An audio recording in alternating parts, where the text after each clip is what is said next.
ನಮಸ್ಕಾರ ಸ್ನೇಹಿತರೆ, ಬೆಂಗಳೂರು ನಗರದ ಜನರಿಗೆ ಸಂತಸದ ಸುದ್ದಿ.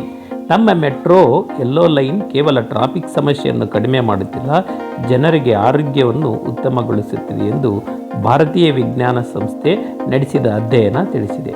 ಅಧ್ಯಯನ ಪ್ರಕಾರ ಖಾಸಗಿ ವಾಹನಗಳನ್ನು ಬಿಟ್ಟು ಮೆಟ್ರೋ ಬಳಸುತ್ತಿರುವ ಪ್ರಯಾಣಿಕರು ಪ್ರತಿದಿನ ಹೆಚ್ಚುವರಿಯಾಗಿ 10 ರಿಂದ 15 ನಿಮಿಷಗಳಷ್ಟು ದೈಹಿಕ ಚಟುವಟಿಕೆಯನ್ನು ಪಡೆಯುತ್ತಿದ್ದಾರೆ. ಮೆಟ್ರೋ ನಿಲ್ದಾಣಕ್ಕೆ ನಡೆದು ಹೋಗುವುದು ಹಾಗೂ ಮರಳಿ ಬರುವುದು ಇದರ ಪ್ರಮುಖ ಕಾರಣವಾಗಿದೆ. ಸುಮಾರು 600 ಪ್ರಯಾಣಿಕರು ಮತ್ತು ಕುಟುಂಬಗಳ ಮೇಲೆ ನಡೆಸಿದ ಸಮೀಕ್ಷೆಯಲ್ಲಿ 58% ಜನರು ಯಾವುದೇ ರೀತಿಯ ವ್ಯಾಯಾಮ ಮಾಡುತ್ತಿಲ್ಲ ಎಂಬುದಾಗಿ ಕಂಡುಬಂದಿದೆ. ವಿಶೇಷವಾಗಿ 18 ರಿಂದ 29 ವರ್ಷದ ಯುವಕರಲ್ಲಿ ದೈಹಿಕ ಚಟುವಟಿಕೆ ಕೊರತೆ ಹೆಚ್ಚು ಕಂಡುಬಂದಿದೆ.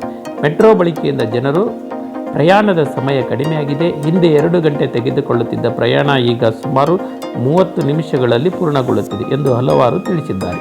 ಇದರ ಜೊತೆಗೆ ಮೆಟ್ರೋ ಪ್ರಯಾಣಿಕರು ಕಡಿಮೆ ವಾಯು ಮಾಲಿನ್ಯಕ್ಕೆ ಒಳಗಾಗುತ್ತಿದ್ದಾರೆ.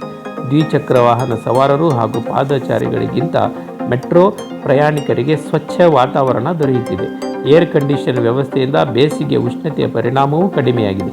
ಅಧ್ಯಯನದ ಮತ್ತೊಂದು ಪ್ರಮುಖ ಅಂಶವೆಂದರೆ ಮೆಟ್ರೋ ಬಳಸುವ ಜನರಿಗೆ ಕುಟುಂಬದೊಂದಿಗೆ ಸಮಯ ಕಳೆಯಲು, ವಿಶ್ರಾಂತಿ ಪಡೆಯಲು ಮತ್ತು ವೈಯಕ್ತಿಕ ಚಟುವಟಿಕೆಗಳಿಗೆ ಹೆಚ್ಚು ಸಮಯ ಸಿಗುತ್ತದೆ. ಇದರಿಂದ ಕೆಲಸ ಮತ್ತು ವೈಯಕ್ತಿಕ ಜೀವನ ಸಮತೋಲನ ಸುಧಾರಿಸಿದೆ.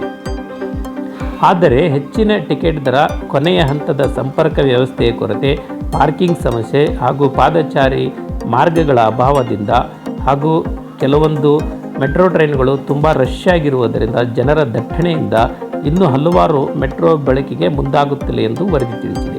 ಒಟ್ಟಾರೆ ನಮ್ಮ ಮೆಟ್ರೋ ಬೆಂಗಳೂರು ಜನರ ಆರೋಗ್ಯ, ಪರಿಸರ ಮತ್ತು ಜೀವನ ಮಟ್ಟವನ್ನು ಸುಧಾರಿಸುವಲ್ಲಿ ಮಹತ್ವದ ಪಾತ್ರ ವಹಿಸುತ್ತದೆ ಎಂದು ಭಾರತೀಯ ವಿಜ್ಞಾನ ಸಂಸ್ಥೆ ಅಧ್ಯಯನ ಸ್ಪಷ್ಟಪಡಿಸಿದೆ. ಈ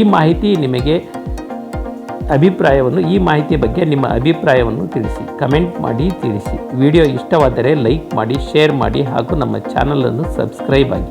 ಧನ್ಯವಾದಗಳು.